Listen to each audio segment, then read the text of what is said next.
No noise, no race, just the rhythm of his breath and the stillness between each step.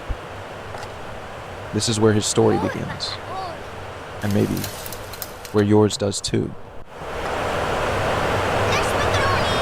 एक बच्चा जन्म लेता है ठीक उस वक्त जब दुनिया को लग रहा था कि सब खत्म होने वाला है।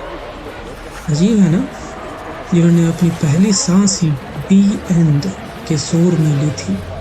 हाँ, हम उसी हीरो के बारे में बात करने वाले हैं जो फिल्म के एंड होने पर आया है, थोड़ा देर से नहीं, शायद बहुत देर से।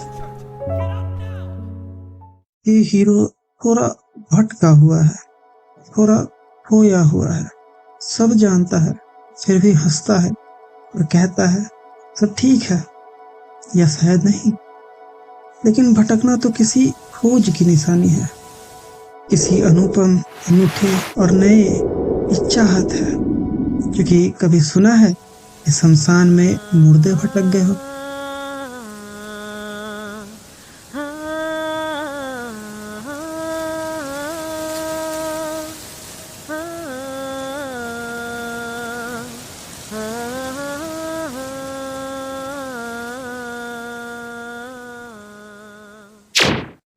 अभी तक तो पता चल ही गया होगा that we are talking about Gen Zs।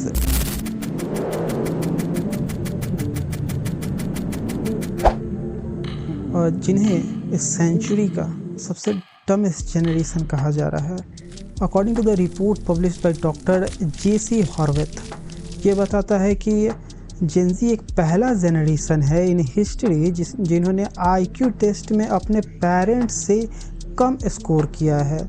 इससे पहले IQ स्कोर 3 पॉइंट से बढ़ता रहा है। Do you know what the square root of 4 is? 16. Do you know who the leader of Russia is? I forgot his name. What 2 countries border the US? I really don't know. I don't know. The country above us and below us, dude. Like if you had to guess. What, Africa? तो क्या ये सच है? तो जवाब है हाँ और ना भी। ये सच है कि हमें 20 तक का पहाड़ा नहीं आता है, मेरे पिता को आता है। और ये भी सच है कि जो 1 महीने पढ़ा अगर उसका कोई इस्तेमाल ना रहा तो अगले महीने के अंत तक वे दिमाग से गायब हो जाता है।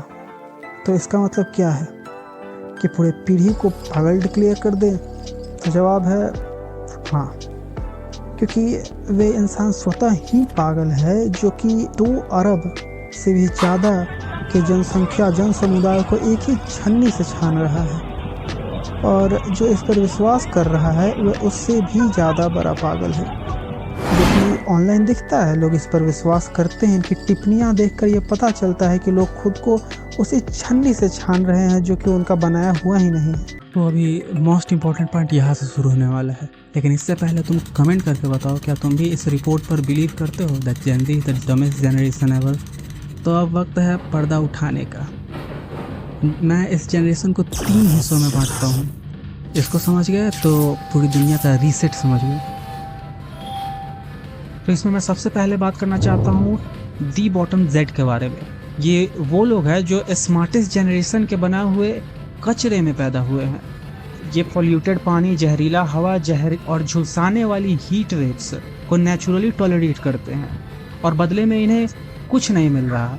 फास्ट इंटरनेट की इस दुनिया में ये कहीं फंसे हुए हैं, और अगर ये कभी अपना रिप्रेजेंटेशन दिखाने की कोशिश भी करते हैं, खुद को समाज के सामने लाने की कोशिश भी करते हैं, तो इन्हें छपड़ी उनके समाज से काट दिया जाता है। ये कंप्लेन नहीं कर पाते हैं, ना कर सकते हैं, क्योंकि इनका एजुकेशन शक्ति मानसिक और शारीरिक दोनों जन्म के साथ से ही छीन ली जाती है। ये इस दुनिया के उस नर्क में बीचों बीच बैठे हुए हैं जो कि दुनिया के सबसे बुद्धिमान लोगों ने बनाया है। फिर आते हैं द मिड जेड, जिनका स्लांटेड लाइन पूरे सिस्टम को काट के रखा हुआ है। इन्हीं के वजह से जेन ज़ी आबाद भी है और बर्बाद भी है। हिस्ट्री के सबसे एजुकेटेड ग्रुप ऑफ पीपल में ये आते हैं। इनमें से हर 5 में से 4 लोग एजुकेटेड हैं और ग्रेजुएट हैं। इन सब के पास इंटरनेट है और इनका इंटरनेट पर राज है। और जब ये अपने लीडर्स के झूठे वादे और करप्ट प्रैक्टिसेस को देखते हैं तो इनका खून खौल जाता है, क्योंकि इंटरनेट इन्हें 10 दिन पुरानी बातें 10 साल तक भूलने नहीं देता है। 10 साल पुरानी झूठ को ये 10 साल बाद सुनते हैं, लेकिन सुनते जरूर हैं, इसीलिए इनको किसी पर भरोसा नहीं होता। इन्हें पागल कहा जाता है क्योंकि ये BMW की जगह AQI पर बात करते हैं।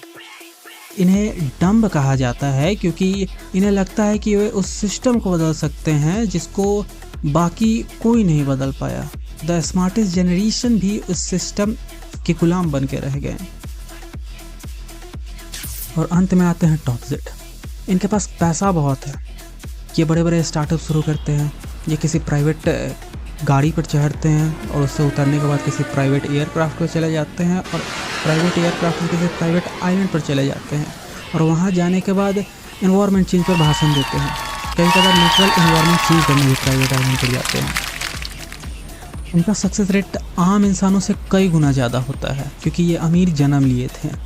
इन्हें सरकार से कोई मतलब नहीं होता है क्योंकि इनके बाप दादा सरकार को खरीदते आए हैं।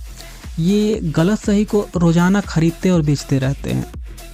पूरी दुनिया का संसाधन जो कि उन अमीरों के अधीन है, वे हम आम लोगों को ये बताने में हमेशा लगी रहती है कि यही सक्सेस है। If you are not throwing a ship full of food grains into an ocean before starving people, you are not that rich. And this is success.